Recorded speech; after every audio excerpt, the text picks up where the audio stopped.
Il fait froid. Il fait froid aujourd'hui. C'est fou ça.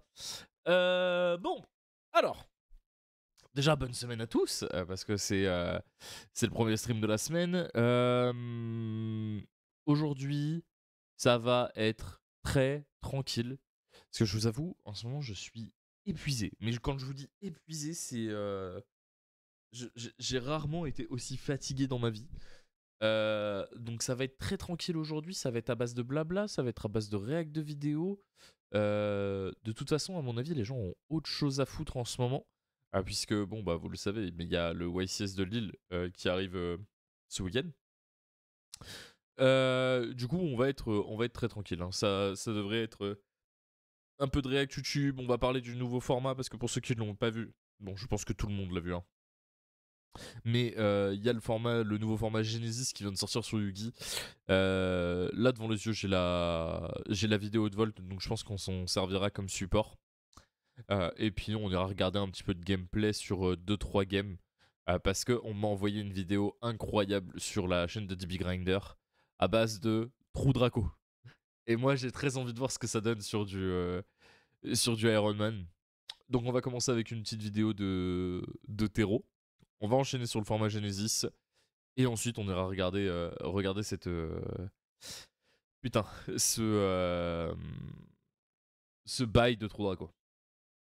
J'ai passé 10 heures avec le Trou Draco pour Genesis et j'y arrive pas. Vraiment, t'es premier degré dessus, là? Lui, il a mon canine pour le YCS full pot. Dans le format Genesis. Alors, si je dois donner mon avis rapidement sur le format Genesis, je trouve que c'est vraiment merdique. Voilà. Yo, pif. Ouais, y a pas de float guide, donc c'est bien. Je sais même pas pourquoi y a pas de float guide. J'imagine qu'il y a un pool de cartes qui est prédéfini déjà. Et donc, du coup, elles sont pas dedans. Mais au-delà de float guide, tu vois, je trouve que le principe du format, je le trouve vraiment très moyen. Genre, vraiment, je le trouve très moyen. Et tu vois, en vrai, je pense qu'aujourd'hui, s'ils devraient faire un format, ça leur fun plus que merdique. En fait, moi je trouve ça merdique dans le sens où l'équilibrage pour l'instant, tu le vois à vue de nez qu'il est horrible, tu vois. Et je trouve que le format, c'est juste. Bah, on enlève des mécaniques de jeu qu'on a jugées nulles à chier pour le bien-être du jeu, mais on laisse tout le reste. Et je trouve que c'est vraiment pas ouf, tu vois.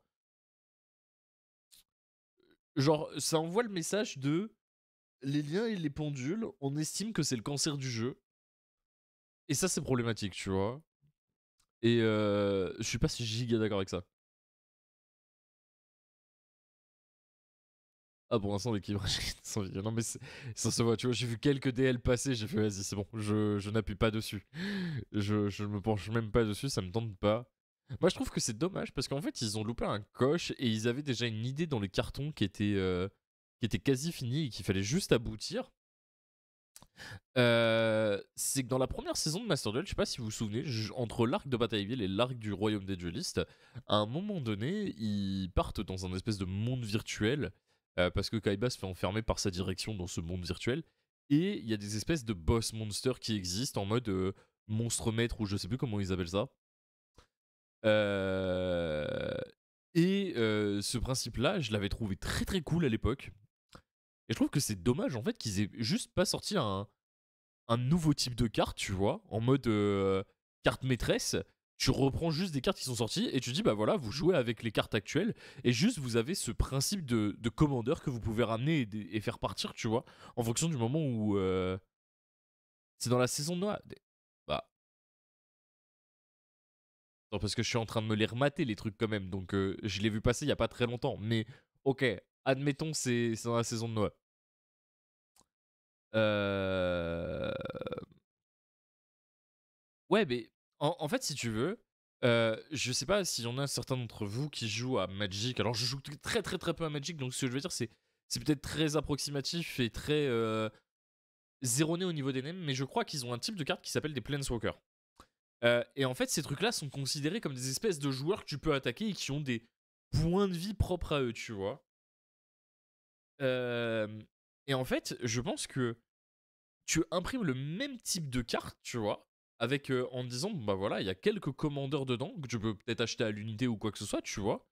Avec un petit field center et tout, t'as moyen de faire un petit packaging marketing cool, tu vois. Le produit, tu le vends 10 balles. Ça te coûte rien du tout, tu vois. Et en fait, ces cartes-là, derrière, tu les intègres dans tes cartes classiques. Tu peux jouer avec les cartes speed duel et les cartes TCG. Et juste, tu crées un format commandeur. Et je pense que c'était 100% plus facile à faire, tu vois.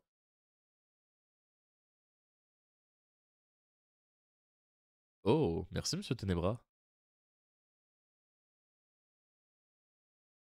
Pas forcément, dueling, ça montrait qu'un simple skill, tu peux faire des dingueries. Ouais, mais après, c'est comme tout, tu vois, c'est de l'équilibrage. Et un skill, en fait, c'est un peu particulier, tu vois. Genre, un skill, c'est une capacité qui te permet de faire quelque chose, tu vois.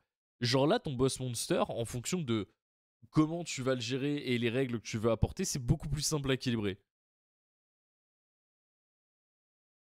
Eh ben, ça fait plaisir, Ténébra. Ils sont toujours désavantagés par rapport aux meilleurs. Ouais, mais là, dans le format Genesis, alors, j'ai pas regardé la liste des points. Si quelqu'un a la liste des points à m'envoyer. Parce que j'ai vu 2-3 aberrations au niveau des points qui sont genre chaud de fou. Genre, c'est pas TTT qui vaut 95 points, alors que t'as des trucs qui font exactement la même chose, qui vaut beaucoup moins. Genre, mais Nostré, je suis là pour l'aéropage de demain soir. Ah, pour l'instant, l'aéropage, complexe, hein. Ne nous mentons pas. Genre, Euh... toubouloubouloup.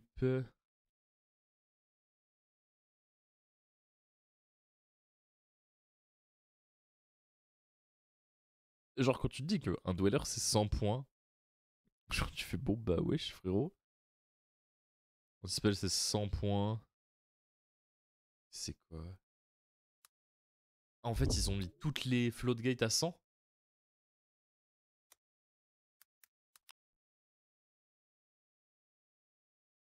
Et ils ont mis toutes les floatgates à 100. C'est marrant ça. Genre, ils ont mis les floatgates à 100, mais les statues à 60. C'est bizarre. C'est pas grave, t'inquiète. Ah, pour l'instant, j'ai personne. Après, je vais envoyer quelques messages, on va essayer de faire au mieux, mais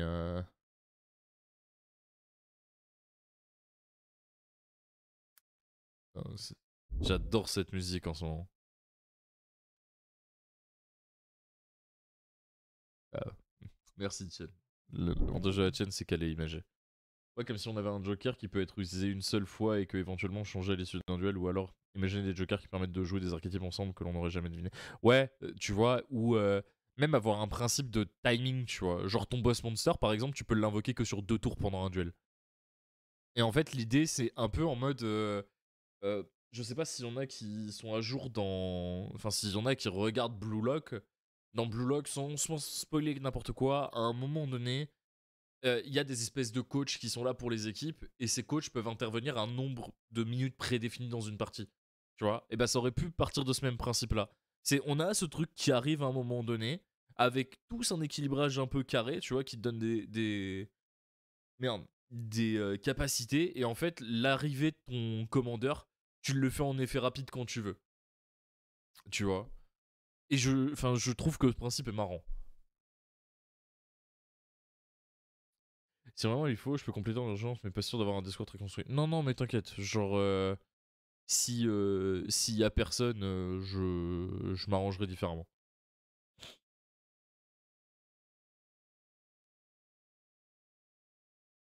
Ouais, mais après, c'est comme tout, tu vois.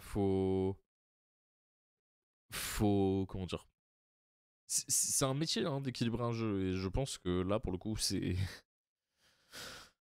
à voir. Taigo a fait un cross format avec une mécanique lente qui te donne du power. Dans son jeu, dans Ignite.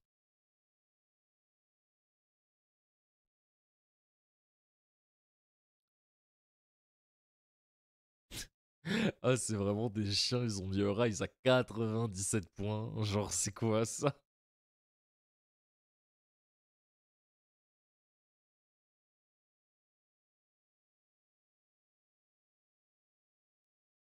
Painful Choice à 95. 93 points pour TTT, c'est cher payé. Attendez, je peux vous montrer un peu. Je sais même pas s'il m'a. Ouais. Yes. Un peu là. Tac. Euh... Ouais, ouais, ouais, ouais, c'est bon, ouais, c'est bon, je suis dessus. Genre, tranquille. Mais bon, quand tu vois qu'il y a eu en France un gap, pas citer de nom, jeu qui renvoie de l'hologramme et ça la cut alors des fans. Ouais, non, non, mais c'est assez catastrophique comment Konami gère son jeu. Genre, j'en parlais avec un pote il y a pas très très longtemps.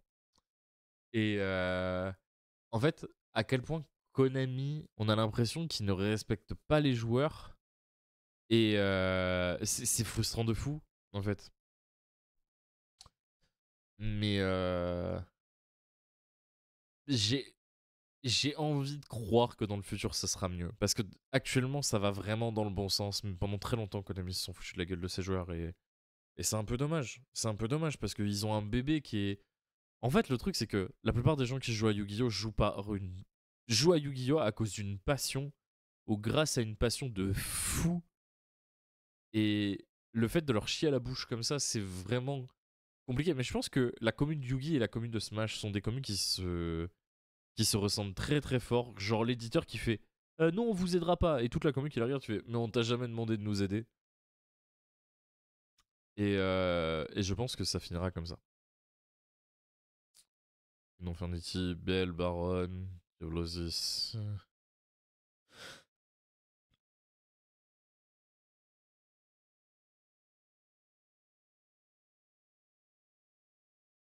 Ouais.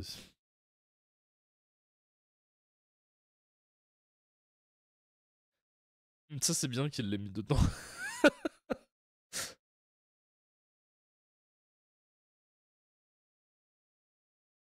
Hop.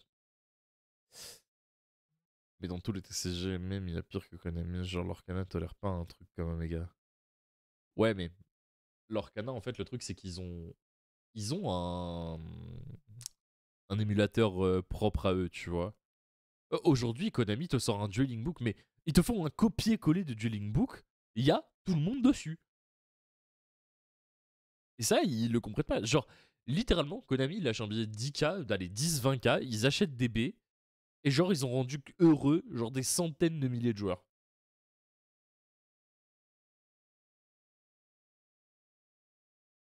Ouais, il me semble que l'Orcana, ils ont ça. Je sais très bien qu'ici, c'est TCG, mais ils n'ont pas les moyens.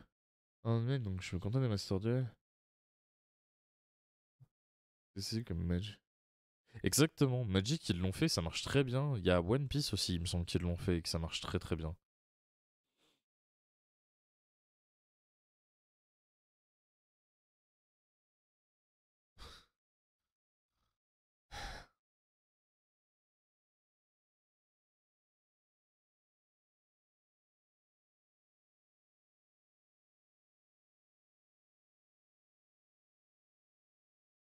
Hmm. Wesh. Ah ouais, tu ne peux pas monter trop Draco. Hein.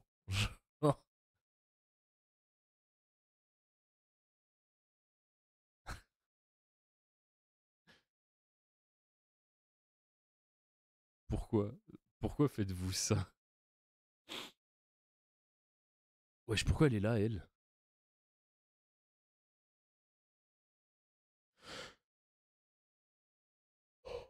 Pourquoi il est là, lui?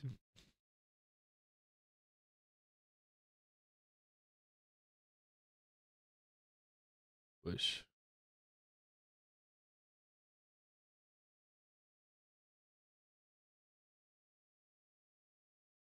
Si je peux te diagrammer un master, ouais, mais à 3 diagrammes un masterpiece, tu galères déjà, genre.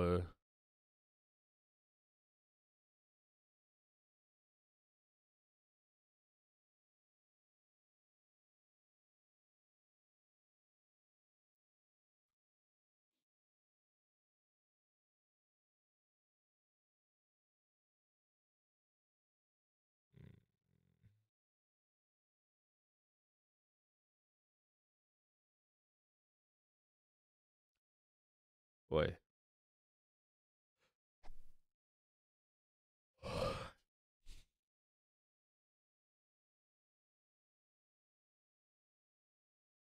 Ouais. Bon.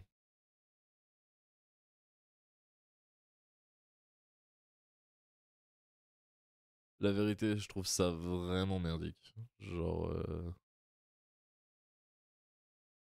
quand je vois ça, là, ça m'inspire pas. Genre vraiment, mon premier degré, ça m'inspire pas de fou.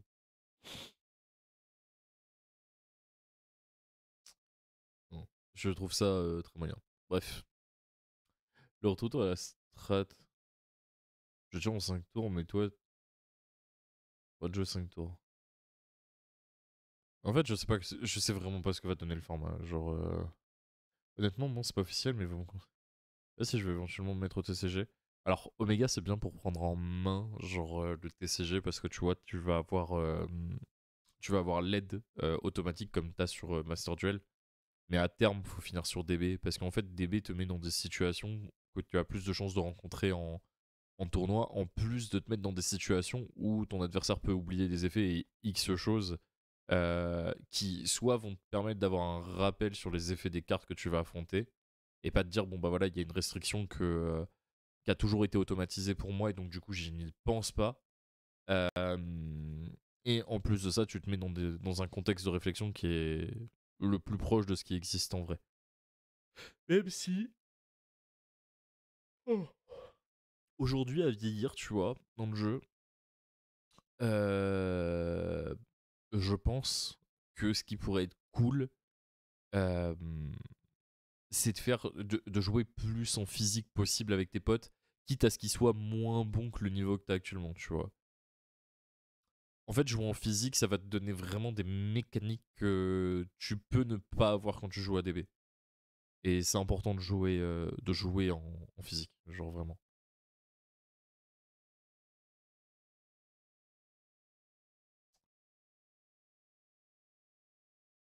Ouais, non, mais en fait, tu sais, tu peux monter en niveau et donc du coup avoir quelqu'un, enfin, avoir un sparring. Putain, je cherchais le mot. Avoir un sparring partenaire qui soit dispo pour jouer, tu vois, mais qui est pas. Enfin, même s'il est pas extrêmement bon, si le mec est capable de se dire, vas-y, je peux me faire casser la gueule 300 fois et toujours avoir envie de jouer, genre, c'est très bien, tu vois.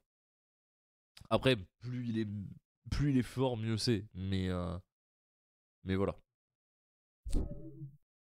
Euh... Alors.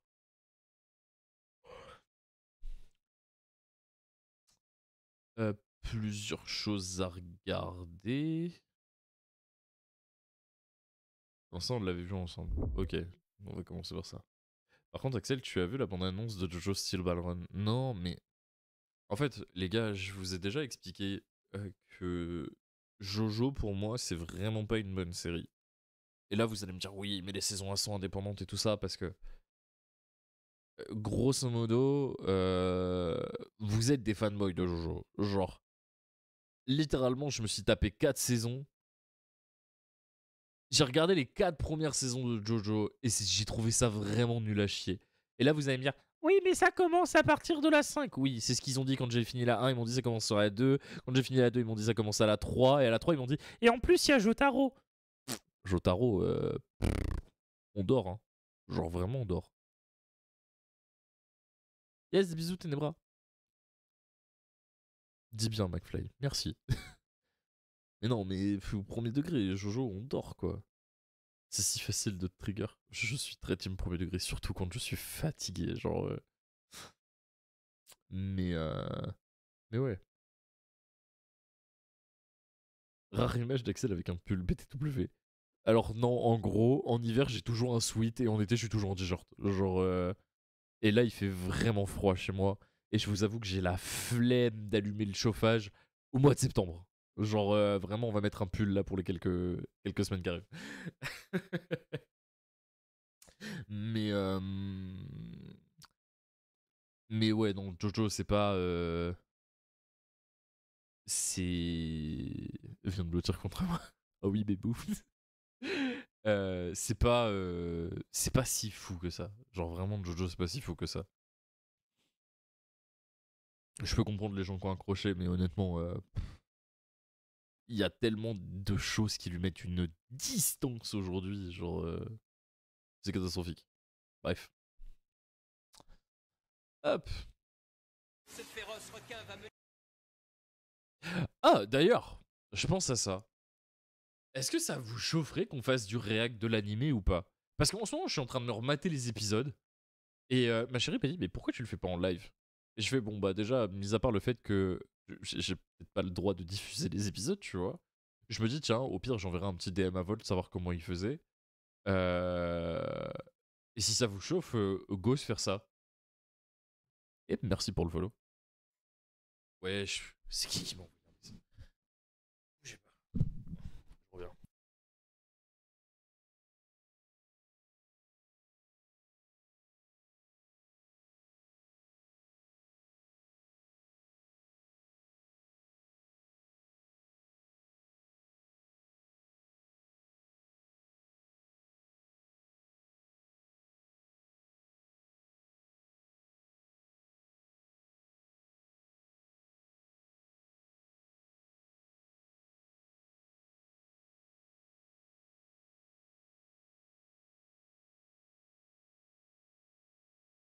Bon, c'est pas pour moi. C'est pour la voici. React sur. Non, bof, pas mon truc, les animés ni les mangas. De react sur l'anime Yugi. Voilà. Quelle saison? Là, actuellement, je suis sur Batailleville, donc on reprendra à partir de là. Et puis, on se mettrait GX, 5Ds, et puis peut-être les autres aussi. Parce que les autres, je les ai jamais regardés. GX, il y a que la saison 3 que j'ai vue. Et encore, c'est loin. 5D, c'est la seule que j'ai regardée en entier. Et de mémoire, elle est bien. Mais je vous parle de ça, 5D, je l'ai regardé il y a 15 ans. Ouais, ça fait au moins 15 ans que je l'ai regardé.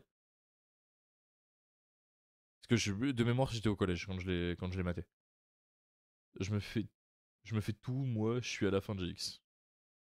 Mais voilà, l'idée, ce serait peut-être de fouiller un petit peu dans ce sens-là. Mais voilà. Parce que j'aimerais bien me trouver... Enfin, j'aime bien faire du react comme je fais avec les vidéos YouTube. Je me dis que ça pourrait peut-être être un support. Bref.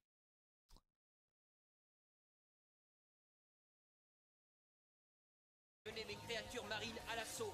Tu vas voir déferler la puissance de l'océan. Dans le 7ème épisode de Yu-Gi-Oh!, le pharaon rencontre un adversaire très spécial, Mako Tsunami. Pas aussi présent que Pegasus, Marek ou Bakura, mais en seulement un duel, il s'est implanté à jamais dans le cœur des fans comme le roi de la mer.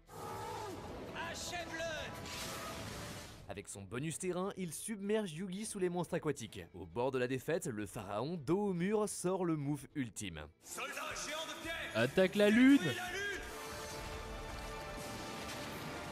Alors quand tu te poses 2 secondes, ça n'a aucun sens. Sa créature détruit sa propre carte magie pour changer la marée. Bon, ça n'a aucun sens, mais c'est cool. Encore aujourd'hui, on s'en rappelle comme l'un des meilleurs moments de Yu-Gi-Oh! Mais c'est pas pour ça qu'on se rappelle de Mako Tsunami. Au milieu de Batailleville, lorsqu'il croise le chemin de Joey, il révèle son ultime atout, le pêcheur légendaire. Alors, monstre fun de fact, puissance, je dois arriver à insensible cet aux effets des épisode-là cartes magiques, la incessamment sous peu. représentation du père qu'il a perdu, emporté par les flots lorsqu'il n'était encore qu'un enfant. Gamin, je le trouvais trop cool. C'est seulement quand je me suis lancé pour de vrai dans Yu-Gi-Oh! Que je me suis rendu compte que non seulement le pêcheur légendaire, mais tout le deck de Mako Tsunami est injouable. Enfin, presque. Il a exactement une carte qui a changé l'histoire. Connaissez-vous Benoît Sévère?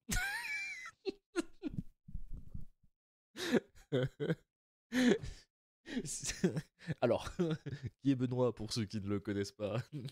Benoît, c'est un mec, ça fait 2 ans qu'il doit jouer le deck de Mako, depuis qu'il y a eu LED8. Grosso modo, depuis qu'il y a eu le support avec Ryu machin truc là. C'est un des rares français à avoir pris des tops avec ce deck. Voilà.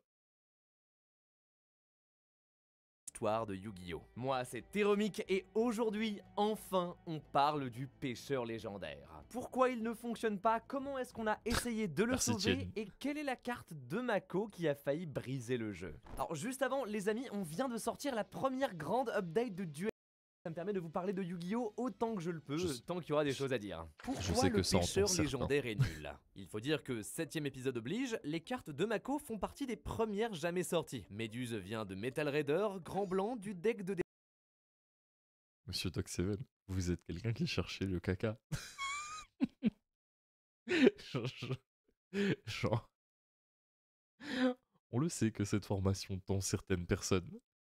Allô, moi ça m'intéresse, je sais pas de quoi il parle. Eh ben, tu lui proposes un placement de produit sur une de tes vidéos, je pense que ça peut marcher de fou.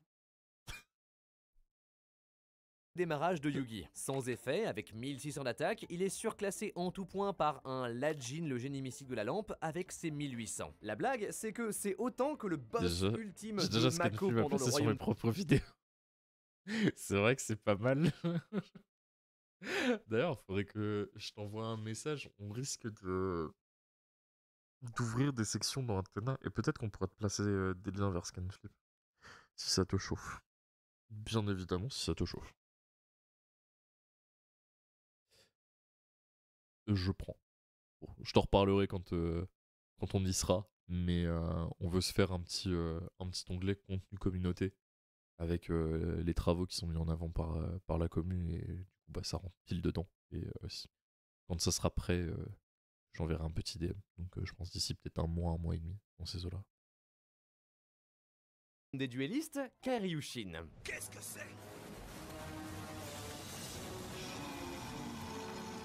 Alors là, comme ça, il fait peur, sauf qu'il a que 1800. Et en plus, il te demande un sacrifice. Enfin, genre, joue Gemini, elle fait le s'invoque gratuitement et elle a 100 d'attaque de plus. Lorsqu'on le revoit à Batailleville, c'est pas vraiment mieux. Mako commence par invoquer ce qu'il présente comme son ultime atout. Ah, c'est quoi ce truc? La carte la plus puissante de mon jeu. Non, vraiment pas, non. La baleine forteresse est un monstre rituel que tu invoques avec la carte magique Serment Une de la baleine version de forteresse cette en carte qui vaut sacrifiant des très, monstres très dont la cher. somme des niveaux est égale à au moins 7, genre un niveau 3 et un niveau 4. Aucun effet pour un pauvre 2350 d'attaque, enfin à ce compte-là, invoque plutôt un Seigneur de la Flamme légendaire qui en a 2000. Et puis c'est le Graal. Voilà. Merci collectionneur. tu as pu aller plus loin dans l'explication que je voulais faire. 400 ou dépense une étoile de plus pour un soldat lustre noir qui a 3000. Il n'y a aucun Ah, j'ai pensé à toi il y a pas longtemps parce que j'ai vu une rituel en DR1. L'espèce d'elfe là qui a 2850 d'attaque, je crois. Shinato, merci. J'en ai vu un passer. J'en ai eu un dans mes mains lundi. Voilà. D'accord, bon. Je sais que t'avais fait une vidéo dessus et je l'ai vu passer, j'ai fait tiens. Tiens, peut-être c'est une version qui faut de l'argent.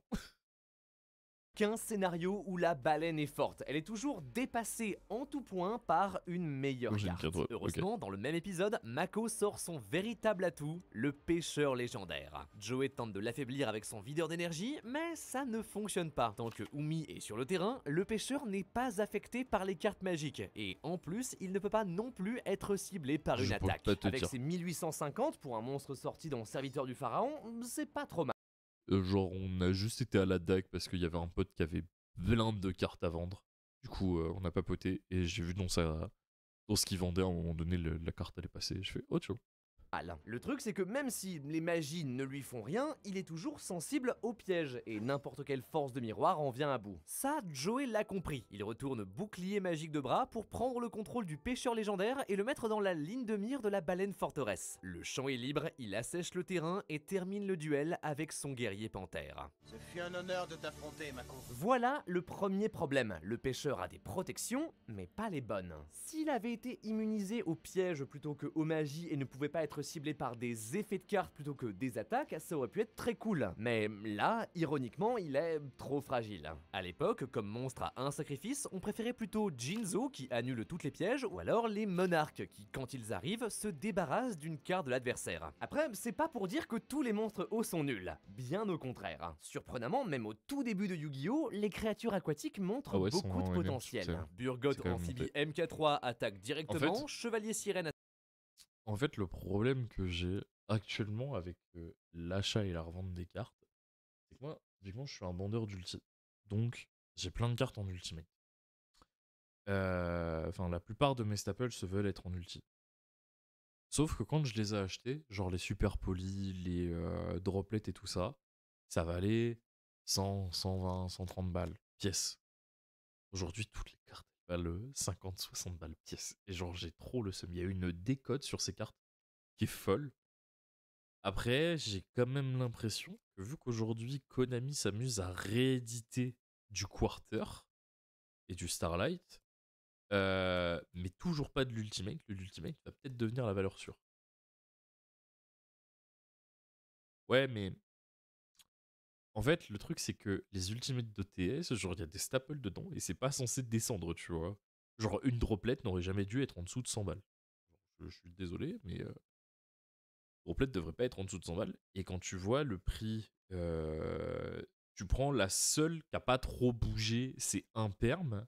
Et Imperm, aujourd'hui, tu les touches à 100. Allez, on va dire à 90, 100 balles. Et à l'époque, tu les vendais 150. Donc ça a déjà bien, bien baissé. Ouais, mais Rarity Collection, genre, les stamps des ultis, ils sont immondes. C'est pas des ultis. C'est des fakes, là. Non, c'est des ulti Jap, mais les ulti Jap, elles sont immondes. Genre, alors que les ultis d'OTS, le stamp qu'ils ont mis dessus, je le trouve trop trop beau.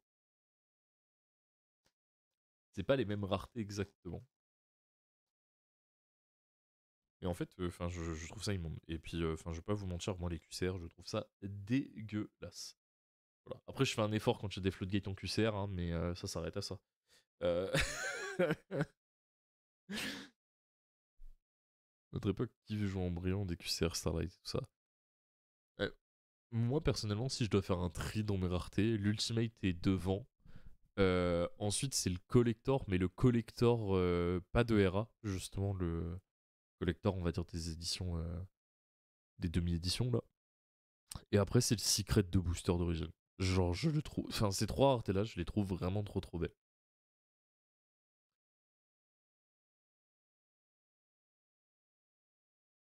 Hmm. Même tout ce qui est Ghost et tout ça, je trouve pas ça incroyable. Genre, les Ghosts m'ont jamais fait bander. Genre, c'est terrifiant.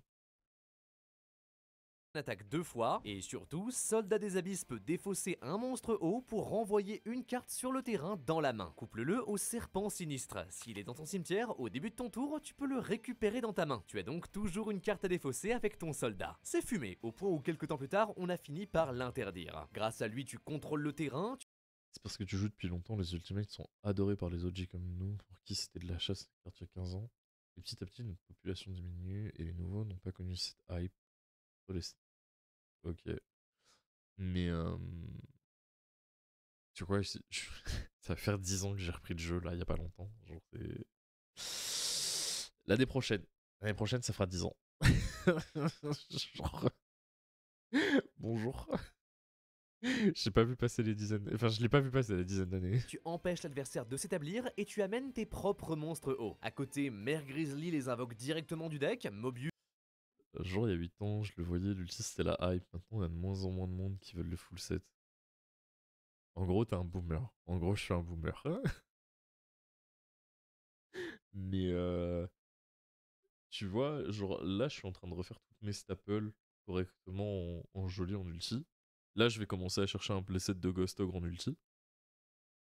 J'ai fini mes drolls, j'ai fini mes impermes, j'ai mes jugements, j'ai mes droplets, j'ai mes super polis, j'ai mes PTT qui sont ulti. Enfin, voilà, tout ce qui a pu être récupéré en ulti dernièrement, je l'ai récupéré. Et là, j'attaque les ultis de booster. Et la vie, comment c'est cher. Genre,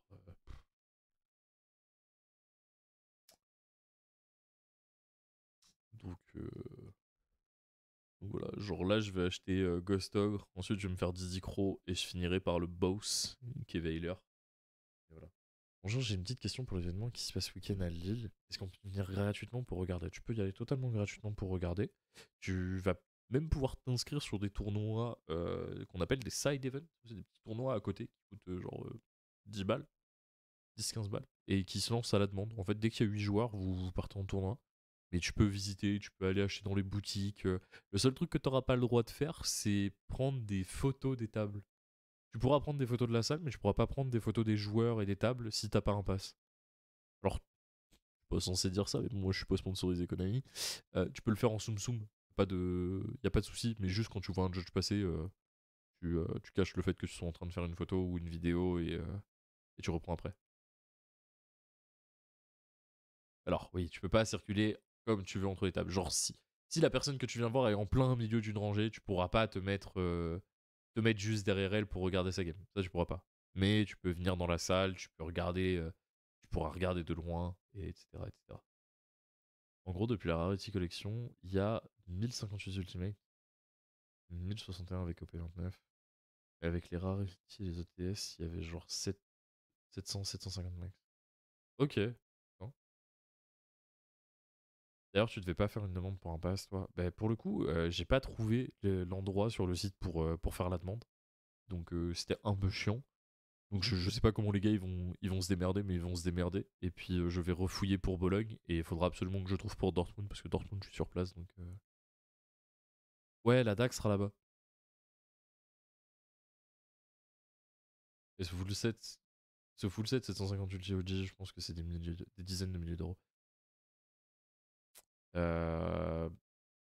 Très certainement. Genre, déjà, le playset de Veiler, parce que bien évidemment, je vais le vouloir en first aid. Je sais que j'en ai pour au moins 250 la carte. Si on check rapidos, hein.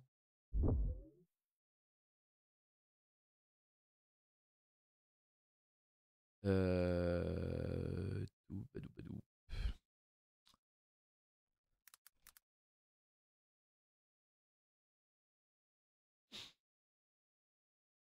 55 éditions, cette merde. J'ai même pas regardé combien ça coûtait, ça.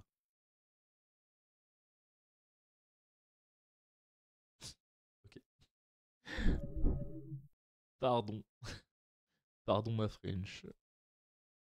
C'est plus basse encore. Là.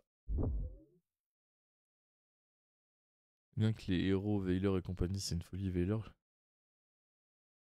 Enfer sur eBay, 210 balles. Bah.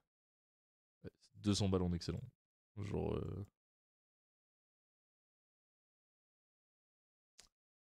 Assez infernal. Mais c'est chaud à trouver en plus. Hein. Après, tu vois que je les ai en français ou en anglais, je m'en branle un peu. Et en anglais First Aid, ouais, c'est 200 balles. Genre.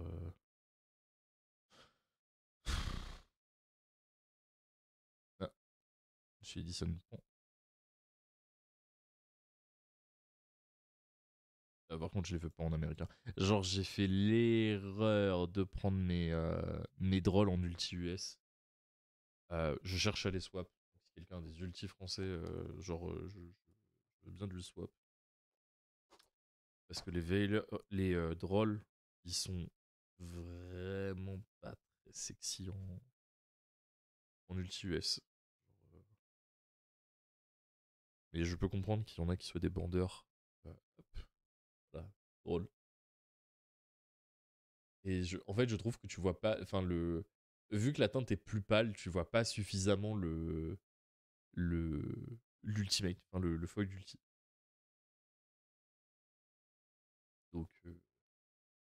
Donc voilà. Euh, tac, hop. Mais ouais, je sais que je vais avoir un peu de sous à dépenser là dans les prochains temps. Mais bon. Faut bien rendre plus jolis les decks.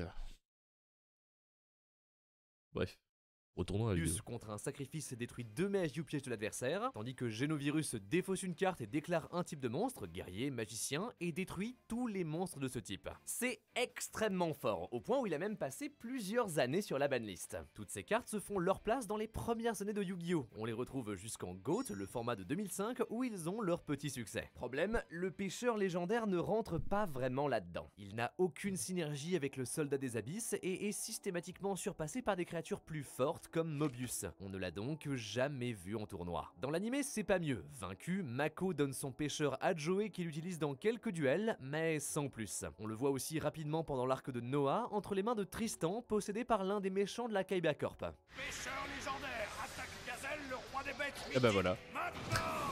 Vous aviez raison du coup. Lui, C'est il l'arc de joue Noah. avec Océan Légendaire, une magie de terrain qui réduit de 1 les niveaux de tous les monstres hauts On dans en ta parlait main. tout à l'heure. Le pêcheur légendaire passe de 5 à 4 étoiles, tu peux donc l'invoquer sans sacrifice. Mieux, mais c'est pas ce qui le rend jouable. Après ça, plus rien. Mako n'apparaît plus et son pêcheur légendaire devient un de ces monstres sympas mais oubliables. Comme son père, il disparaît dans les vagues de la méta. On n'entend plus jamais parler de lui jusqu'à Yu-Gi-Oh! Arc 5. Dans l'épisode 48, Truite, oui c'est son nom, affronte un groupe de méchants lorsque de nulle part, il invoque le pêcheur légendaire. Et c'est pas tout, ensuite il le sacrifie pour sortir le pêcheur légendaire 3. En vrai, il sort en 2015 dans Dimension du Chaos et quand il arrive, il bannit tous les monstres de ton adversaire. Ensuite, en plus d'être insensible aux effets de magie, il ne peut pas être détruit au combat ou par des effets de cartes. Comparé au premier, c'est très bien. À lui seul, il peut raser le terrain de l'adversaire et sa protection va donner du fil à retordre à ce dernier. Surtout, en 2015, Yu-Gi-Oh! N'est plus le même. On joue beaucoup moins de cartes pièges. L'unique faiblesse du pêcheur légendaire n'en est donc plus vraiment une. Ensuite, le tour suivant, quand tu attaques, tu peux activer son deuxième effet. Renvoie toutes les cartes bannies de ton adversaire dans son cimetière pour doubler les dégâts qu'il reçoit. À lui tout seul, le pêcheur retire donc 5000 points de vie. Alors ce qui est drôle, c'est que ça inclut toutes les cartes bannies, même celles bannies face verso. Normalement, elles sont considérées comme perdues à jamais, mais le pêcheur légendaire 3 est une des rares créatures à pouvoir les récupérer. Alors, la seule autre carte qui me vient en tête qui peut faire ça, c'est un monde virtuel. T'es en niveau 3. Jing Jing. Oula. Théro, enfin.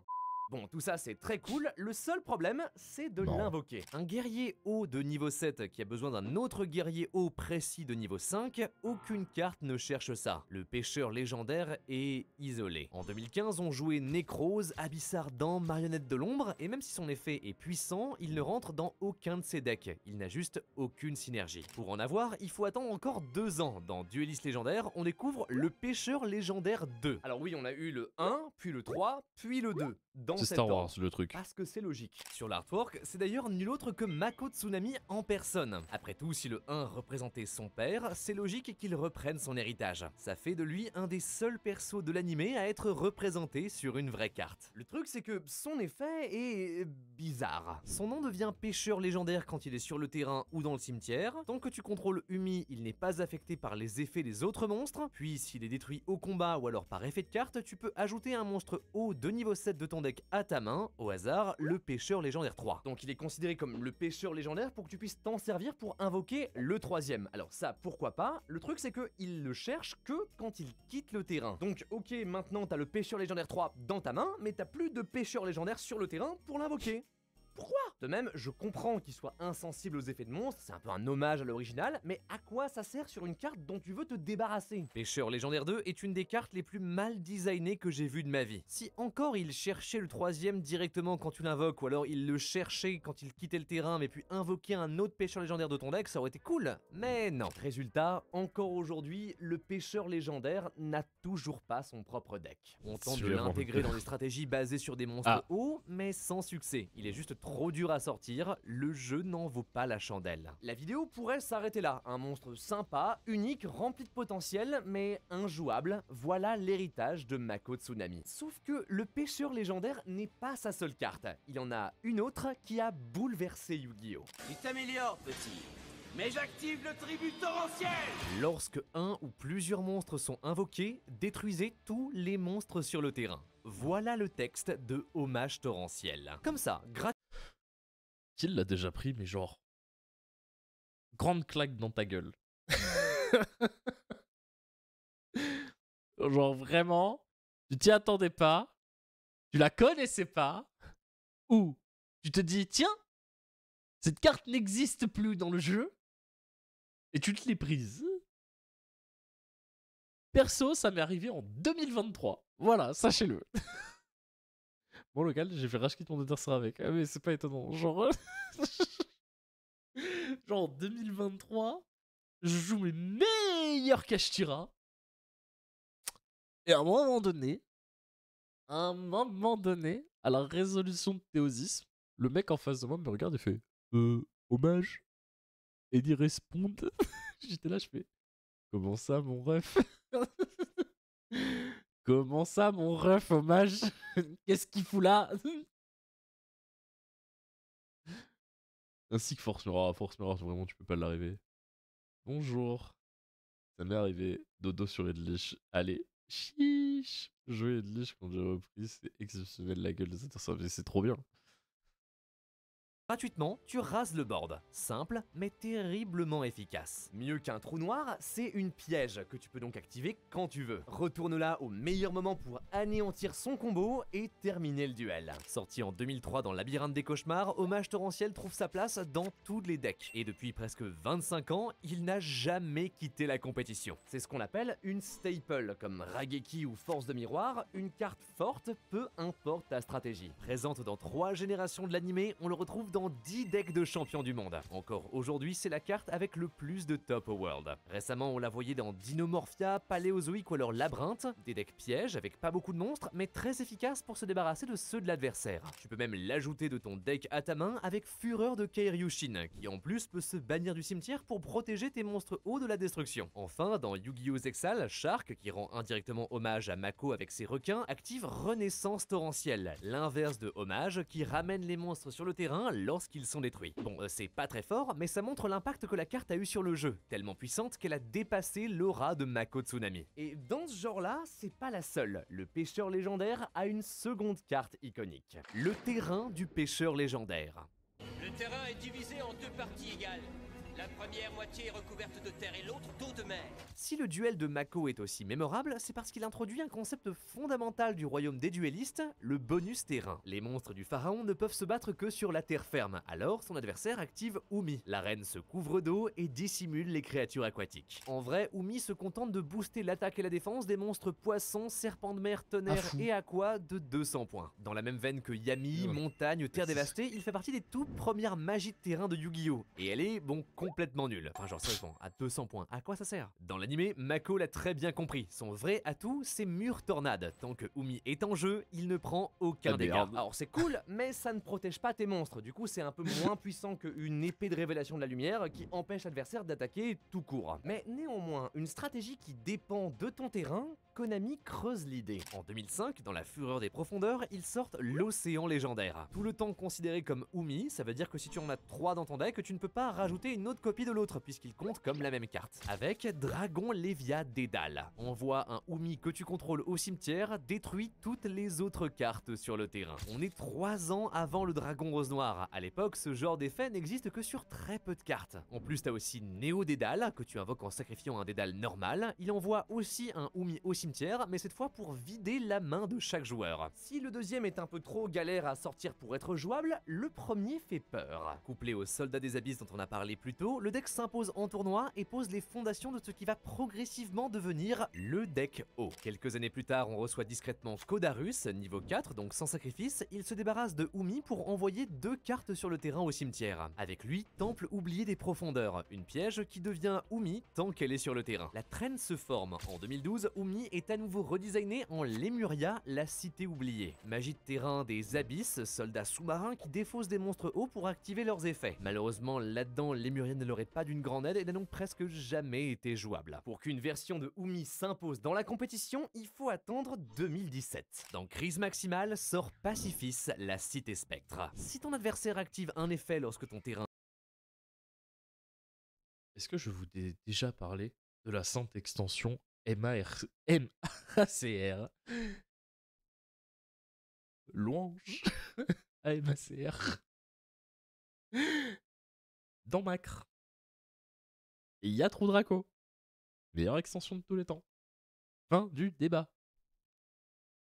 est vide, invoque un jeton Spiral Spectre à 2000-2000, puis ajoute une carte Spiral Spectre de ton deck à ta main, comme combat ou puissance Spiral Spectre qui se débarrasse des créatures d'en face. Des armes qui, en 2017, font de Pacifist une stratégie solide axée sur les monstres sans effet. Tu contrôles le terrain, puis tu attaques avec Dragon Spiral Spectre pour finir la partie. Problème, c'est trop fragile. Tout ton deck repose sur ta magie de terrain. Si ton adversaire s'en débarrasse, c'est fini. Mais pour ça, tu as Attaque furtive de la mer. Piège continu avec le pêcheur légendaire qui, comme dans l'animé, attaque le guerrier panthère. Lorsque tu la retournes, tu peux activer un Umi, donc Pacifist, directement de ta main ou cimetière. Surtout, durant le tour de chaque joueur, tu peux bannir un de tes monstres hauts jusqu'à la prochaine end phase. Le reste de ce tour, tes magies et pièges face recto ne peuvent pas être détruites par les effets de l'adversaire. C'est excellent, tu protèges ton terrain et d'un coup, Pacifist devient bien plus dur à battre. En plus, ça te permet de jouer des trucs comme hommage torrentiel pour bannir temporairement ton monstre du terrain et ne détruire que ceux de l'adversaire. C'est aussi une manière de te débarrasser de ton jeton Spiral Spectre pour en invoquer un deuxième par derrière et chercher une nouvelle carte avec Pacifist. Surtout, Attaque furtive de la mer dit que si un monstre haut de niveau 5 ou plus combat, alors détruis le monstre adverse. Puisque tes jetons sont de niveau 8, ils se débarrassent d'absolument tout. Finalement, pour encore plus de protection, tu peux aussi jouer Baleine Citadelle, qui pose ta piège directement du deck et la protège des effets qui la ciblent. C'est juste un peu trop dur à invoquer, on l'a jamais vu. Pacifist se fait quelques tops jusqu'en 2022 et encore aujourd'hui on le croise sur Master Duel lors des events normal et rare only. De loin, Attaque furtive de la mer est la meilleure carte avec le pêcheur légendaire dessus. Mais c'est aussi la dernière. Après ça, Konami change de direction. Après tout, il n'y a pas que le terrain de Mako qui est iconique. Il y a aussi ces monstres. Le monstre du pêcheur légendaire. C'est bon, tu peux bannir Face. Waouh, ça c'est un gros poisson. On avait rapidement parlé des cartes de Mako lors de son premier duel contre Yugi, des monstres sans effet, absolument injouables, jusqu'à ce que, 20 ans plus tard, on les réinvente. En 2022 arrive Dueliste légendaire Duel des profondeurs, un set rempli de cartes pour les decks hauts, et chez nous, en couverture, Mako Tsunami. Au total, il reçoit 7 nouvelles cartes qui forment la base d'une toute nouvelle stratégie. Jusque-là, un monstre sans effet, Kiryushin revient en force en tant que seigneur dragon océan. Tant que Umi est là, personne ne peut contrôler plus de un monstre non haut. Si ton adversaire ne joue que des feux, des lumières ou des ténèbres, il ne peut donc pas avoir plus de un monstre sur le terrain. On appelle ça une floodgate, un effet qui bloque les combos de l'adversaire et l'empêche de jouer. C'est démoniaque et très fort. Surtout, à chaque tour, Kiryushin peut ajouter une carte Umi, une attaque furtive de la mer ou alors une magie piège Kiryushin. On a déjà parlé de Terreur qui cherche hommage torrentiel, mais t'as aussi Rage de Kiryushin qui détruit autant de monstres adverses que tu as de haut de minimum niveau 5 sur ton terrain. À ça, on ajoute Récif sombre de Kiryushin. Envoie une Umi que tu contrôles au cimetière, invoque 2 monstres de ton deck qui la mentionnent. Bon, c'est pas incroyable parce que généralement tu veux garder Umi pour l'effet de Kiryushin, mais c'est une manière d'amener des créatures comme Méduse électrique qui peut annuler une magie adverse en tant que tu contrôles Umi, ou Kraken de la mort qui annule une attaque et puis peut se défausser de ta main pour détruire un monstre adverse. Avec ça, Méga Baleine Forteresse détruit un monstre pendant la battle phase et permet au tien d'attaquer directement. Surtout, si elle est détruite, alors tu peux ajouter à ta main ou invoquer spécialement un guerrier haut depuis ton deck ou cimetière, comme au hasard, le pêcheur légendaire. L'idée c'est de ramener et détruire la baleine en boucle grâce à Attaque furtive de la mer 2, tu cherches ce dont t'as besoin et tu rases le board avec le pêcheur légendaire 3. Alors pourquoi pas, mais ça te demande un peu trop de setup et surtout c'est super lent. Pour accéder à tes cartes, tu préfères Sonar de poisson qui cherche un monstre de niveau 7 ou moins qui mentionne Umi, puis si Umi est sur le terrain, tu peux invoquer un monstre haut sans effet directement de ton deck. Alors tout ça, sur le papier, c'est cool. Tu bloques l'adversaire avec Kiryushin, tu contrôles le terrain avec Méduse et Kraken et tu protèges tes cartes avec tes magies et pièges. Lent mais méthodique qui accumule des ressources à chaque tour jusqu'à noyer la personne d'en face. Sauf que en conditions réelles, c'est plus dur. Tu n'as pas de vrai starter, aucune manière de démarrer tes combos, tu dois piocher les bonnes combinaisons de cartes, sinon tu ne fais pas grand chose. Aussi, si ton adversaire a un moyen de se débarrasser de Kiryushin, ce qui n'est pas si dur que ça, alors ton lock disparaît et toute ta stratégie s'écroule. Même chose lorsque tu affrontes un autre deck haut comme Abyss ou alors Sirène Murne qui lui s'en fiche totalement de Kiryushin et t'écrase facilement. Quand ça marche, c'est super, mais ça marche pas souvent. Kiryushin est un deck fun qui peut te faire gagner quelques games à la boutique du coin, mais en tournoi, il se fait rouler dessus. Le premier problème, c'est que Umi en lui-même ne fait rien. Alors ok, Océan légendaire te permet d'invoquer Kiryushin sans sacrifice, mais c'est tout. En comparaison, aujourd'hui on a des terrains complètement fumés comme Planète originelle Perle Rhino qui qui cherche un monstre quand tu l'actives et qui détruit une carte sur le terrain lorsque tu déclenches tes effets. C'est bien mieux. On est dans une situation très bizarre où t'as plein de monstres qui jouent autour de une carte que tu ne voudrais pas jouer de base. Le dernier Umi en date est Magellancia, la cité des profondeurs, qui place un monstre haut sur le dessus de ton deck et regarde la main adverse. Alors pourquoi pas, mais on pourrait faire bien mieux. Le second problème, c'est que après Duel des profondeurs, plus rien. Les boosters suivants se concentrent sur d'autres thèmes. À part Yorishiro de l'Aqua qui réanime tes monstres et reprend Umi du cimetière à ta main, Kiryushin est laissé de côté avant d'être progressivement dépassé par la compétition. On sait que Duel des profondeurs a été un échec commercial, alors peut-être que Konami s'est dit que le deck n'était juste pas assez populaire. Pourtant, de toutes les stratégies dont on a parlé dans les pourquoi personne ne joue, je pense que le pêcheur légendaire et Umi ont le plus de potentiel. Même aujourd'hui, le pêcheur légendaire 3 reste une bonne carte. Si on avait une manière de le chercher et de l'invoquer facilement, même peut-être pendant le tour de l'adversaire, ça pourrait être vraiment bien. En plus d'un rework de Umi, on pourrait aussi avoir une nouvelle version de Dédale. On l'a revu en mode métaphys, en mode lumière, ténèbres, il est même en rush duel, regarde-moi cette beauté, mais rien qui n'aide sa stratégie. Genre je sais pas, faites-lui au moins juste un effet rapide et la carte elle redevient même bien. Allez, SVP Konami. Les fans, eux, ne les ont pas attendus pour s'imaginer à quoi ça ressemblerait, allant jusqu'à construire des decks custom sur le pêcheur légendaire. Qu'est-ce que... Ça fait plaisir de voir autant de passion pour un personnage finalement anecdotique. Yu-Gi-Oh! Est une des seules séries avec ce pouvoir. Ses héros et vilains sont tellement iconiques que même 2 décennies plus tard, on continue d'aimer des personnages qu'on a vus dans à peine quelques épisodes. Plus qu'une carte, C'est vrai le que pêcheur c'est légendaire vrai est ça, un lien. genre Un lien entre Mako et son père, entre l'animé et le jeu. c'est et fou à surtout quel un point lien entre nous, vous, l'animé moi et KFC Man. Un soir, sous une vidéo, j'ai découvert ce commentaire et j'étais... c'est fou de se dire que aujourd'hui on est 20 ans après la diffusion du dessin animé et les gens qui sont le plus accros à Yu-Gi-Oh sont les gens qui ont vécu 5-10 GX et Duel Monster. Genre c'est un truc de fou. Loin de me douter que ça ne serait pas le dernier. Mais depuis, sous chaque nouvelle vidéo, chaque nouveau short, chaque nouveau post, KFC Man était là, avec le même souhait. Je ne sais pas qui tu es KFC Man, ni pourquoi cette carte est si importante à tes yeux, mais je sais qu'elle est importante. Et c'est tout ce qui compte. Yu-Gi-Oh! Crée du lien. Depuis 2 ans et demi, j'ai rencontré tellement de personnes formidables. Ma carrière a pris une tournure bien différente de ce que j'imaginais. J'ai fait des projets formidables comme Duel Academy ou alors l'histoire d'Albaz dont je me rappellerai toute ma vie. Tout ça, c'est grâce à vous. Votre soutien me permet de continuer de vous partager ma passion à 100% semaine après semaine. Alors de manière honnête, je ne sais pas combien de temps tout cela va pouvoir encore durer. Je sens qu'on arrive lentement au bout des gros sujets Yu-Gi-Oh! Alors j'ai encore plein de trucs à vous dire, mais je vais devoir trouver de nouvelles manières de le faire. Donc ne soyez pas surpris si on commence à parler de plus en plus d'autres choses comme Pokémon, les dessins animés, les jeux vidéo, tout ça qui me passionne. Alors bien sûr, Yu-Gi-Oh! Restera le thème principal et surtout, quel que soit le sujet, j'aurai toujours la même énergie. Merci donc du fond du cœur pour cette formidable aventure et j'espère qu'elle continuera encore longtemps. Et sur ce, merci beaucoup de m'avoir écouté, c'était Théromique, j'espère que cette vidéo vous a plu. N'hésitez pas à aller checker Duel Academy en description, on vient de sortir l'update, j'en suis très fier et très content de ce qu'on a proposé, donc allez voir ça, ça fait plaisir. Ok les gars.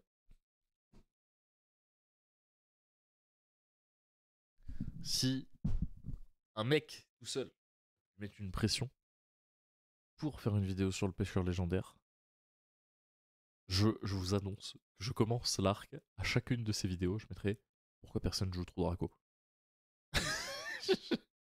Et pourquoi plus personne ne joue True Draco. On aura une vidéo sur True Draco, sachez-le. Je nique toi.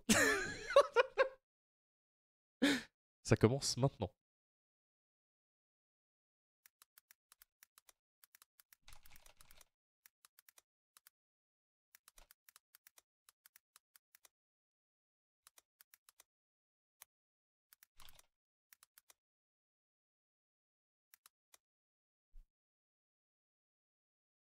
Ah.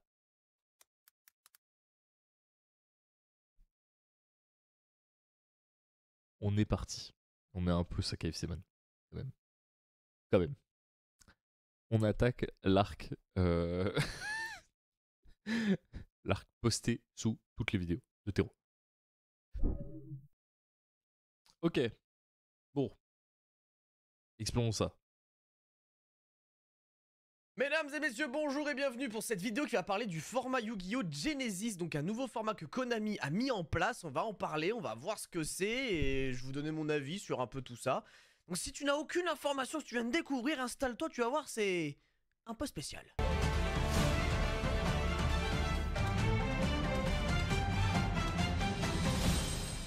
Alors déjà, en quoi ça consiste? C'est un nouveau format, en plus ils veulent en faire des YCS, il va y avoir des events, des tournois, donc c'est un truc où ils veulent vraiment pousser le délire, donc c'est cool pour faire évoluer un petit peu le jeu, moi je trouve que c'est... Attends, comment ça, ils veulent faire des tournois et des YCS sur ce format?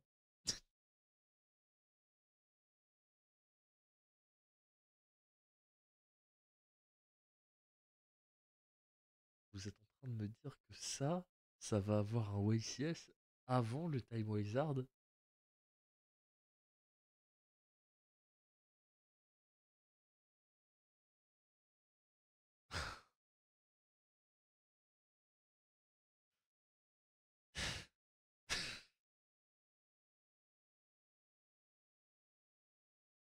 Oh,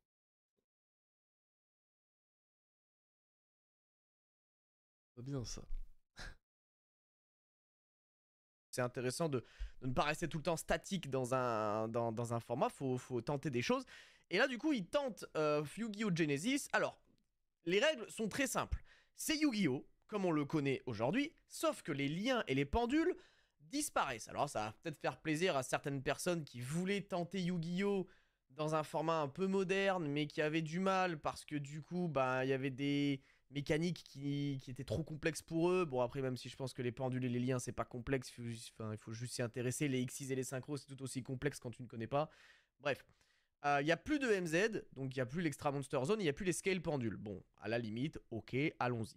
Ensuite, On dirait que c'est pour surplanter le jeu actuel. la liste des cartes. Je pense très sincèrement qu'ils n'arriveront jamais à supplanter le jeu actuel. Genre le jeu est trop bien et plus ça avance, mieux c'est ça qui est terrifiant. Banni, donc la ban list, ça n'existe plus. En gros, la ban list n'existe plus, tu as toujours cette limitation de 3 cartes par copie, donc voilà, c'est normal. Par contre, maintenant, le système de deck build, c'est qu'un système de points. Donc ça, c'est intéressant, à voir comment ça se passe. Tu as le droit à 100 points quand tu builds ton deck. Moi, au début, quand j'ai vu ça, je me suis dit, oh non, mais putain, mais chaque carte a des points, genre, c'est un enfer. Mais en fait, non. Il y a 500 cartes qui ont des points, et tout le reste du jeu, à savoir 9000 cartes, ils ont pas de points. Alors peut-être que ce sera mis à jour, et peut-être que ça sera changé, mais voilà, il y a 500 cartes qui ont des points. Bon, ça reste quand même assez ouf, parce que ça, c'est la liste. Donc il faut checker toutes les cartes, et comme vous pouvez le voir sur le côté, et ben il y a plein de systèmes, il y a plein de points. Alors le système de points, on pourrait se dire, mais il est complètement arbitraire, ça n'a aucun sens. Pourquoi vous mettez Allure of Darkness à 5 points, vous mettez Abysswalker à 100 points, enfin bref. Ils sont un peu basés sur la ban list actuelle, et ils ont attribué des points en fonction des cartes qui étaient ban, tout ça, enfin bref, vous avez capté quoi. Dans l'idée, le système des points, mathématiquement, il est intéressant. Je vais pas m'attarder là-dessus, mais genre, ils ont fait en sorte qu'il y avait des combinaisons de cartes qui pouvaient pas se faire. C'est pour ça que des fois, il y a des 7, des fois, il y a des 33, des fois, il y a des 66. En fait, c'est vraiment, genre, tu penses 66, mais en fait, tu peux le considérer comme un double 33. Le 1, c'est pour considérer que tu ne peux pas jouer un 1 et un 100. Enfin, il y a des trucs comme ça, en fait. Le 7, c'est pareil, il y a des 7, parce qu'en fait, tu peux pas jouer des 94 avec des 7. Tu peux pas jouer des triple 33 avec des 3 ou des 5.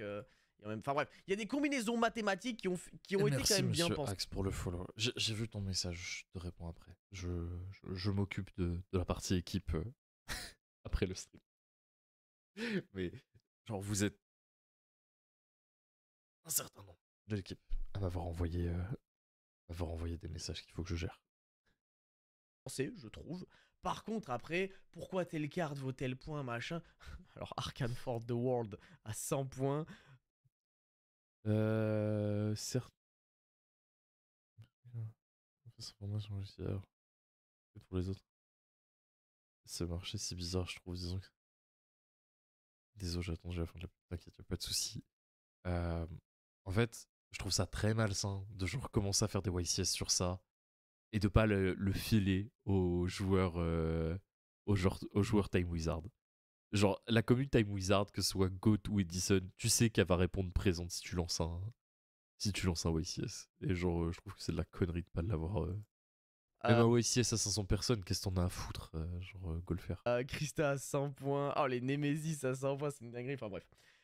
Mais du coup, c'est quoi ce truc? Bah, en fait, alors je sais pas si je me suis bien exprimé, mais en fait, c'est tout bête, hein. C'est vraiment Yu-Gi-Oh! Maintenant. Genre là, vous pouvez typiquement faire un exemple avec votre deck actuel. Vous prenez votre deck actuel, vous regardez ce qui est banni ou pas. Donc en gros, est-ce que vous avez des pendules? Est-ce que vous avez des liens? Ça, vous les retirez de votre deck. Ensuite, vous checkez votre deck, vous regardez les points que votre deck y possède, et ensuite, vous voyez, ça fait plus de 100. Ça fait plus de 100, bah vous commencez à retirer des cartes et tout machin, et vous adaptez. Et évidemment... À ton avis, si on fait un event Time Wizard 2, on ramène combien de personnes? Je pense que tu ramènes au moins, au moins, au moins 500-600 personnes. Genre, sans problème. Genre, surtout si tu mets low YCS et tout ça, tu vois. Genre, tu le dis, bah, tu dis au mec, t'as une carte emblématique du format avec le stamp YCS et tu choisis Putain, t'as déjà une carte à la fin. Même si tu veux mettre juste une oversize, tu mets une oversize, tu vois. C'est très ok. Et tu fais un petit trophée propre au Time Wizard. Et je te jure que tu ramènes des gens. C'est obligé. C'est obligé et tu peux te faire ta commu là-dessus, tu vois. Surtout que dans leurs produits, ils peuvent faire des produits de réédition.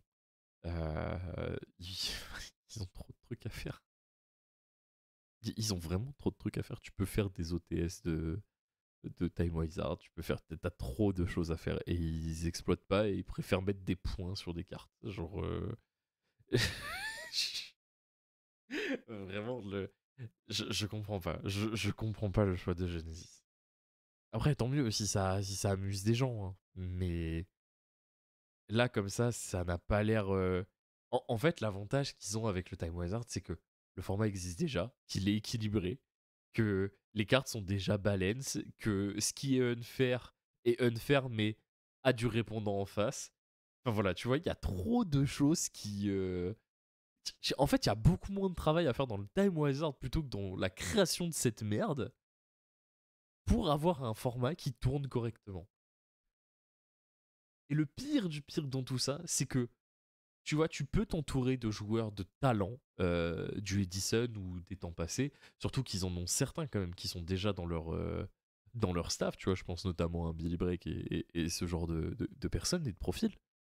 Et tu peux dire, bah vas-y, on sort une banlist propre au Time Wizard, et cette banlist, de temps en temps, on vient la bouger un tout petit peu, et le fait que tu la bouges un tout petit peu, ça remodifie tout le format. Et je trouve ça très très très ok. Tu vois.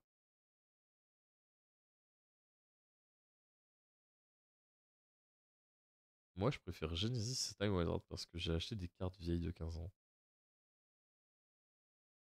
J'ai pas acheté. Ok, bah.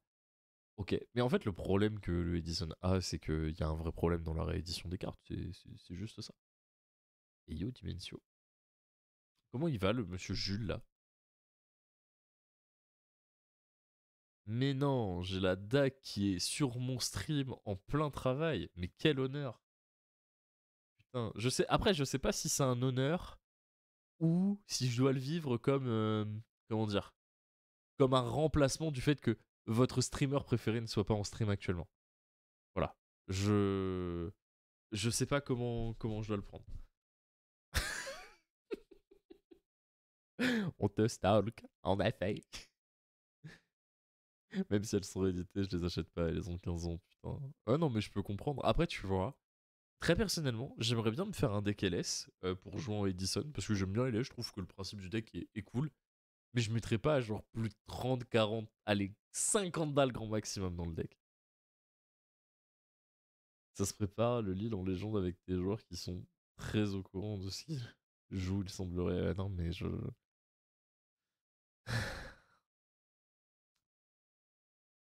Peut-être que j'ai acheté des sleeves avec le code adresse 5, ça les a tirés. Oh, bien vu. Pour moi, c'est un côté casu friendly, ça permet d'utiliser toutes les cartes. Mettre dans un format possible réédition si elles mettent à jour tous les 2 mois. Ça peut être ultra dynamique. Je sais pas, il y a du positif quand même. Ouais, Vraiment, le format m'attire pas de fou. Genre. derrière vous avez un deck, alors c'est censé être un format plus lent, notamment avec les end traps comme on peut le voir ici, qui valent quand même pas mal de points. Ash Blossom ça vaut 15, Shifter ça vaut 5, alors Shifter qui vaut 5 ça a un peu fait râler les gens, parce qu'en effet c'est vrai que c'est pas très cher payé. Maxé je crois qu'il vaut 50, mais les Fuva ils valent que 7, ou Purlia vaut 10, alors que Fuva vaut 7. C'est un peu étrange, comme j'avoue, comme... En fait, mathématiquement, comme je vous ai dit, c'est intéressant. Après, que, arbitrairement, telle ou telle carte valent tel ou tel point. Bon, TTT qui vaut 93.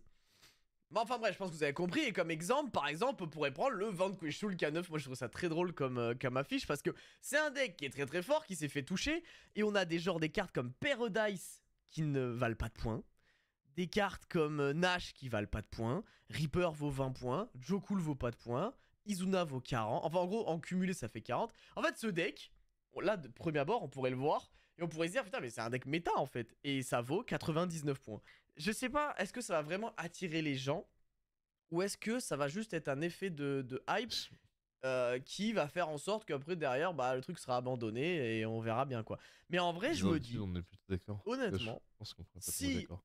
le format est vraiment cool et que les gens apprécient, parce que ça se trouve le format est très cool, hein. Ça se trouve le format il est équilibré, enfin à terme le format deviendra équilibré, stable Moi ça et m'attire pas du tout, intéressant. je trouve ça... Et on aura des vrais duels sympas avec ce jeu. Mais moi ce qui me fait un peu peur, c'est que Yu-Gi-Oh! On le sait qu'il peut y avoir des abus. C'est assez simple de faire des abus.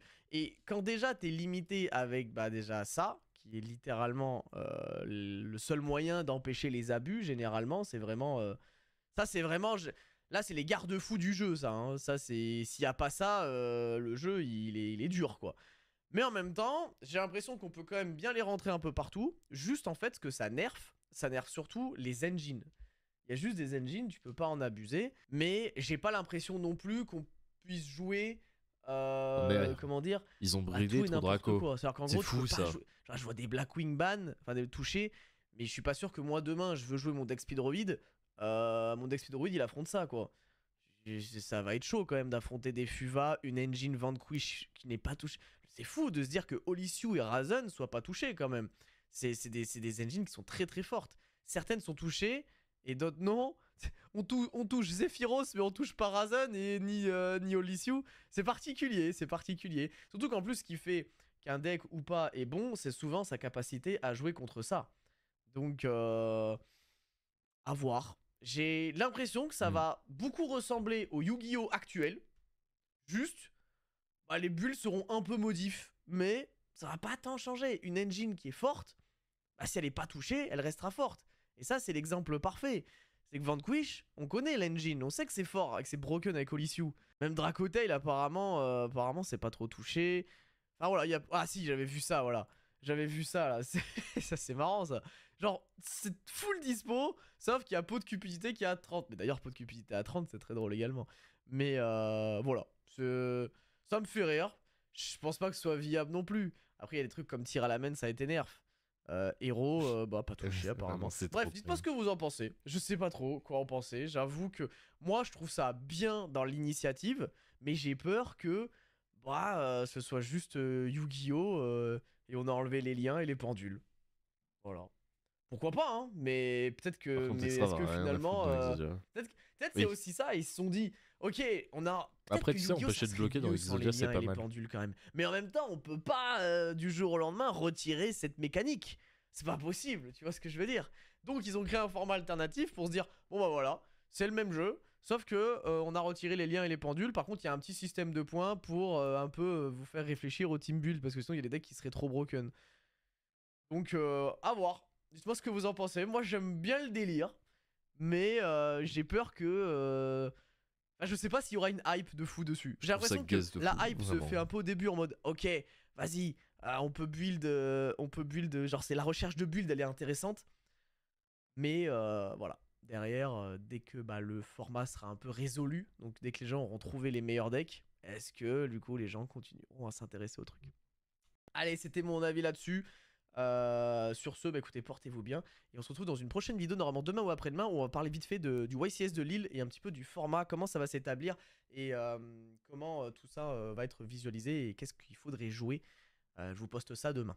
Allez, bisous tout le monde. Ouais, c'est. C'est un peu particulier quand même. Hein. Genre, vraiment, c'est particulier. Mais c'est fou que le format ne m'attire, mais genre, pas du tout. Mais genre, c'est. Je le trouve vraiment pas pertinent en fait, ce format. Et c'est. Ouais, je sais pas.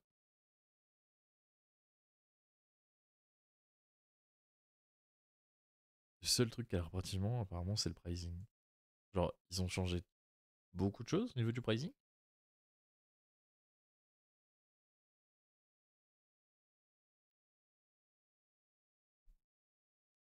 Euh...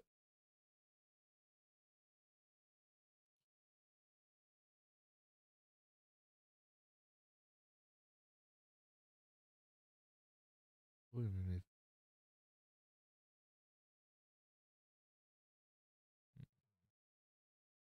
mais Master Duel, mais m'aimait plus. Il m'aimait pas le Yugi classique. Moi, je vais aller voir une vidéo en particulier. Alors, je veux voir un truc. Parce que je vous explique.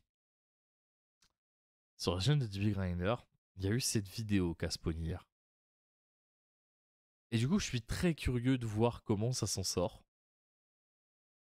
Je suis quasi sûr à 2000% que ça va se faire casser la gueule. Et vraiment, ça va se faire détruire. Trying to hear back at it again with another video, and this time.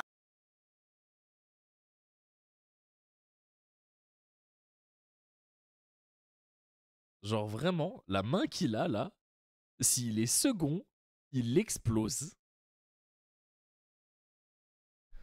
Et je suis très très gentil quand je parle d'explosion. Pas de musique. Si. J'arrive.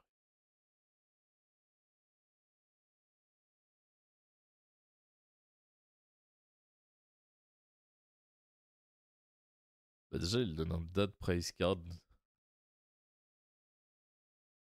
Attends, comment ça, un dad price card?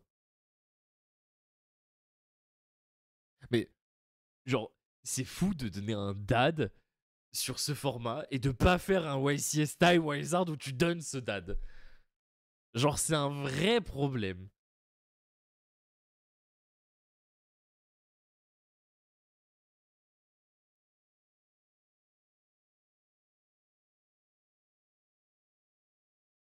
Il a perdu. Et je vous le dis, là, la game est finie déjà.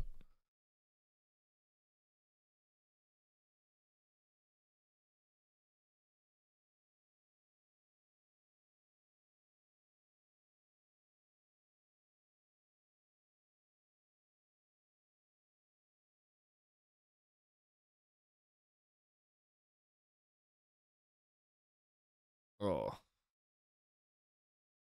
Lose one turn. C'est horrible. Carte de con. Genre, elle est nulle la carte.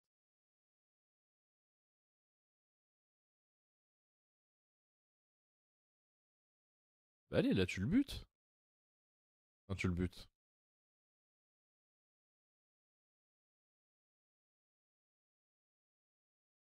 C'est ta peau, tribute.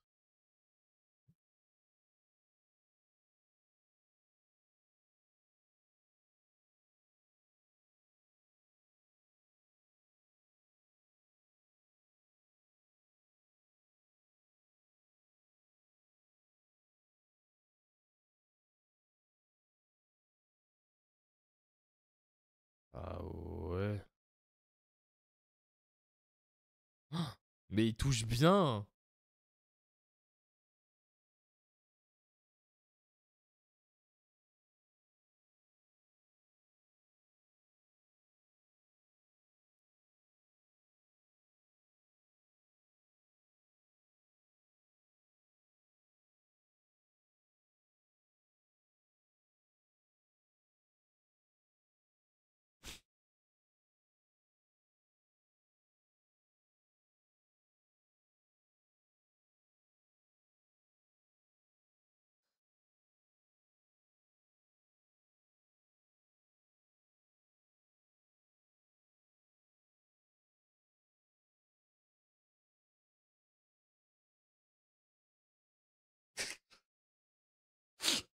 Alors sachez que son tour, il est catastrophique.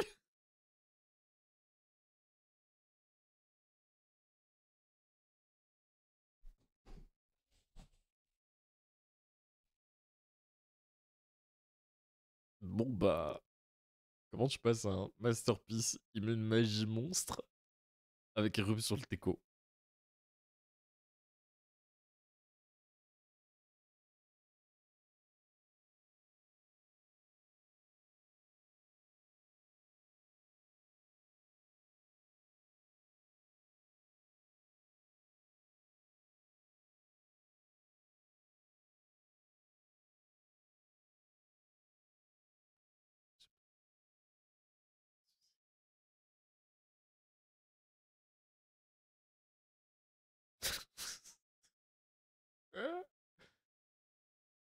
Non, vraiment, s'il perd cette game, c'est foutage de gueule.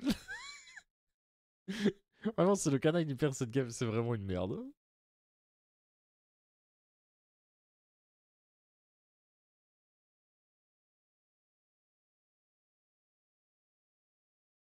Oh, mais c'est qu'il touche bien cet enculé en plus, hein.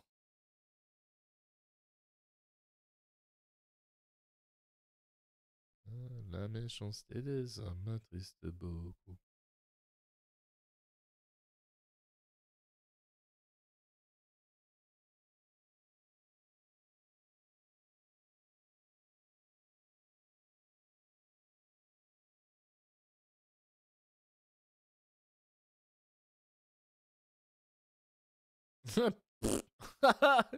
Comment on rigole?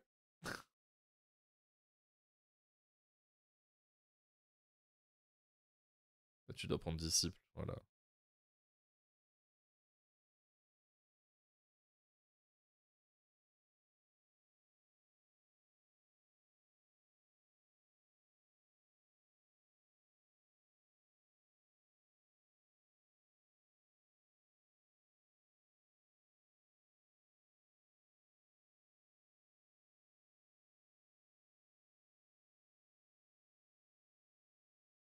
Et le pire, c'est que là, il peut la remonter, hein.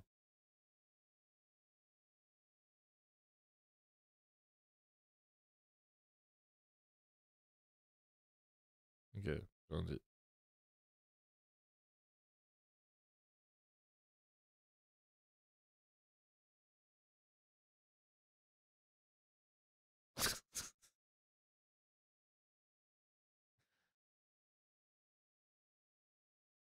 Ah bah d'accord en fait.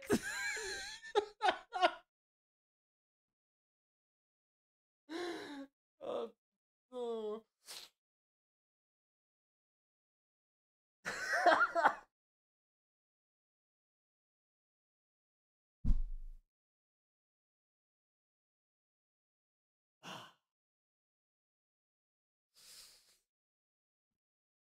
Ah le fun.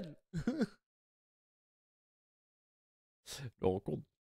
Le headboard de Trodracon, on se rend bien compte du problème là, je pense, non? Genre, il commence avec ça, il finit avec 3 on-board et 1 en main.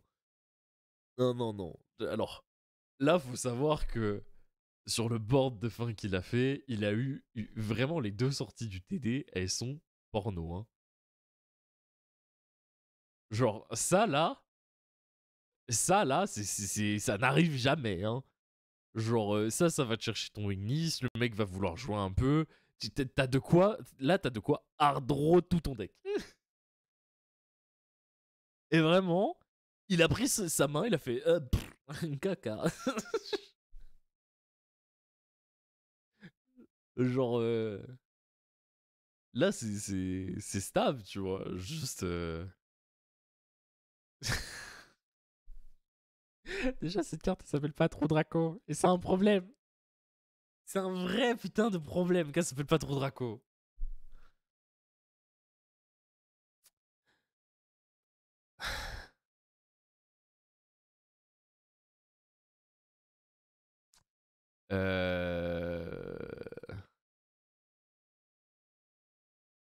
Parce que là, Arco, il joue son tour. Là, tu commences pas avec ça. Je pense que c'est pas ça avec lequel tu commences. Hmm.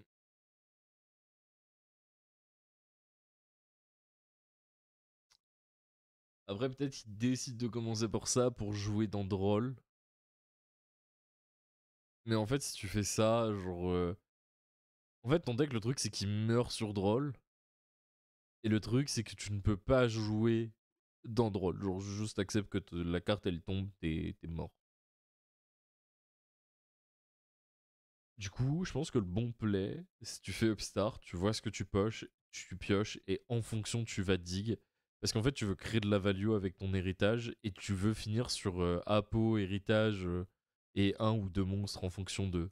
Et si t'arrives à dig pour choper ton diagramme, à Soul, t'es bien, tu vois. Mais là, c'est nul. Genre vraiment...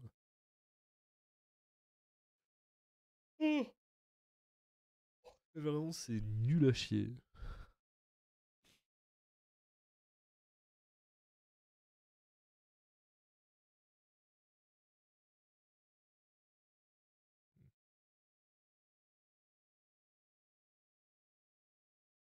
C'est...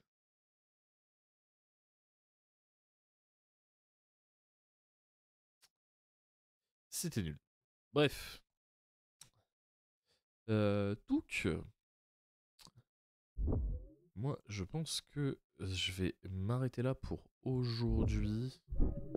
Je sais que je vais faire une petite demi-heure en plus, mais je vous avoue, j'ai pas mal de petites merdes à gérer, donc je vais aller gérer tout ça. Chez qui je vous envoie?